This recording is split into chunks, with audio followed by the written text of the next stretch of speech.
Muy bien, vamos a empezar con esto que es el cómo se estructuran las ciencias a efecto de que uno pueda llevar a cabo un análisis desde el punto de vista general y la ubicación del problema en cualquiera de los estratos científicos que existen. La ciencia se divide básicamente en dos grandes áreas. Una que son las ciencias exactas, como la física, la química, la biología, las matemáticas, entre otras, y otras que son las ciencias sociales, como la historia, la política, la psicología, la economía, la administración del derecho, la contaduría, entre otras. ¿Cuál es la diferencia entre una y otra área? Fundamentalmente es que estas ciencias exactas son ciencias duras, son ciencias que requieren una precisión y exactitud debido a sus fenómenos y no tienen ningún tipo de atajos, sino que son verdaderamente ciencias exactas. En cambio, las ciencias sociales son ciencias que tienen que ver con el hombre, con la sociedad, en el desenvolvimiento social mismo y que tienen que ver en esencia con la convivencia humana. Entonces, cuando nosotros hablamos de ciencias como la historia, la política, la psicología, incluso la economía, estamos hablando acerca de cosas que son más bien abstractas, tienen un cierto grado de interpretación. Esto es que la gente o los científicos básicamente pueden hacer que estas ciencias se amolden a diferentes perspectivas, pero también en ambos casos tenemos elementos que hacen que la ciencia en sí misma sea formal a partir de su análisis, dependiendo de la metodología en la cual se desenvuelva cualquier tipo de problemas. En este caso, vamos a hablar acerca de lo que es la visión holística de la ciencia. En esto hay que poner mucha atención y por favor, vamos al siguiente. Cuando hablamos de un enfoque holístico, estamos hablando de un todo. Y de un todo en sus partes. Por ejemplo, el enfoque holístico proviene de holos, que en griego significa todo. Y esto significa también íntegro, entero, completo. Esto es que, por ejemplo, cuando hacemos nosotros el planteamiento de un problema, nosotros lo visualizamos desde un punto de vista general. Pero este punto general, este todo, tiene diferentes partes y tiene diferentes cosas que pueden afectar su desenvolvimiento. Vamos a pensar, por ejemplo, una tormenta, un desastre natural, vamos a pensar un huracán, puede verse desde diferentes puntos de vista. Por ejemplo, lo puede ver la religión de una forma, el agricultor de otra, el ingeniero de otra, el maestro de otra, y así, cada punto del interviniente de la sociedad puede verlo de diferente forma, pero es un solo fenómeno que afecta al todo de la población. Es aquí cuando nosotros tenemos que precisar en nuestro pensamiento cómo vamos a visualizar el tema desde sus diferentes ópticas, desde sus diferentes partes. Esto no solamente para su análisis, para su planteamiento, sino también para la búsqueda de información. Vamos a la siguiente parte.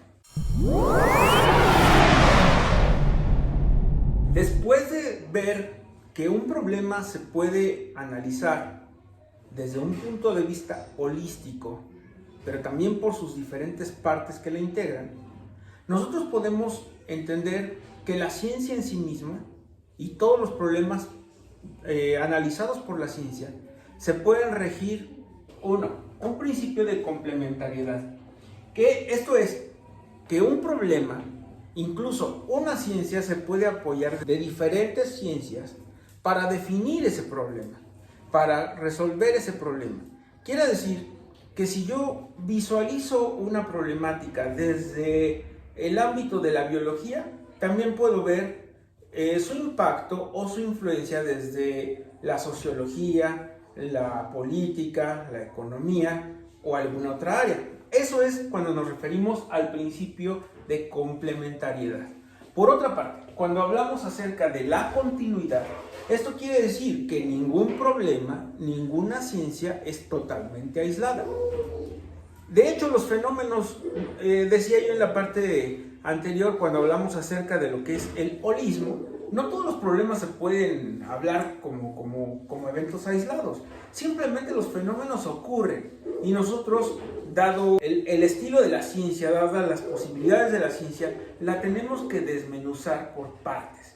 A esto se refiere el principio de continuidad, es decir, que la realidad es total, no se ve por separada.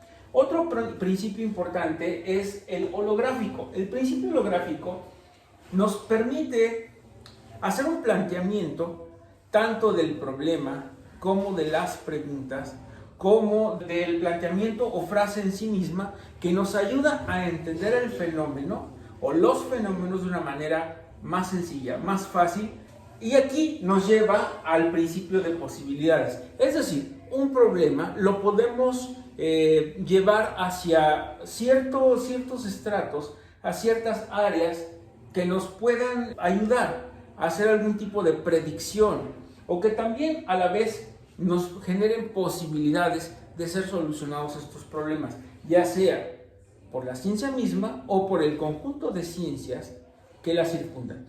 Hay un quinto principio que es importante tomarlo en consideración para cuando nosotros analizamos los problemas desde el punto de vista científico. Este principio se llama de la unicidad. Esto es, aun cuando todas las situaciones son únicas y pueden repetirse en otros lugares, en otros ámbitos, en otras latitudes, pero los problemas en sí mismos son únicos. Y esto, podemos tener un evento, una manifestación en algún lugar que incluso pudiera ser de las mismas características que en otro, siempre van a ser diferentes, ya sea por sus actores, ya sea por sus motivos, ya sea por sus reacciones o por sus resultados. Eso es indistinto, pero a nosotros nos sirve para tomarlo como punto de partida. El principio de unicidad siempre va a hacer que las personas, los seres, los objetos, los eventos o las circunstancias sean únicos, completamente distintos. Pero insisto, es importante tomarlos como un punto de partida, dado que si ya existen fenómenos que han sido analizados en otras latitudes, nos sirven para poder analizar los fenómenos que nosotros visualizamos como problemas cuando los descubrimos. Los paradigmas funcionan absolutamente en todos. Las formas de ver las cosas se denominan en sí mismas paradigmas. Por ejemplo, los paradigmas en sus creencias, en sus elementos los más bajos, los más regulares, son creencias. La gente siempre cree ciertas cosas. No necesita muchas veces ni siquiera comprobarlo. Son sus creencias. Algunas ocasiones las personas tienden a repetir ciertos comportamientos derivados de sus creencias. Eso a la postre se convierte en un paradigma. Pero seguramente nosotros hemos escuchado esa frase que dice: hay que romper paradigmas. Bueno, los paradigmas se rompen a partir del uso de la ciencia y de la metodología. Por ejemplo, el paradigma en su elemento superior requiere del conocimiento, y el conocimiento se modifica a través de la metodología. Cuando nosotros alcanzamos un nuevo nivel de conocimiento o un nuevo esquema del conocimiento que se repite a partir de nuestro planteamiento, entonces se rompe ese paradigma y el método es la base para que nuevamente se vuelva a generar otro tipo de conocimiento en otras circunstancias, y eso es un nuevo paradigma.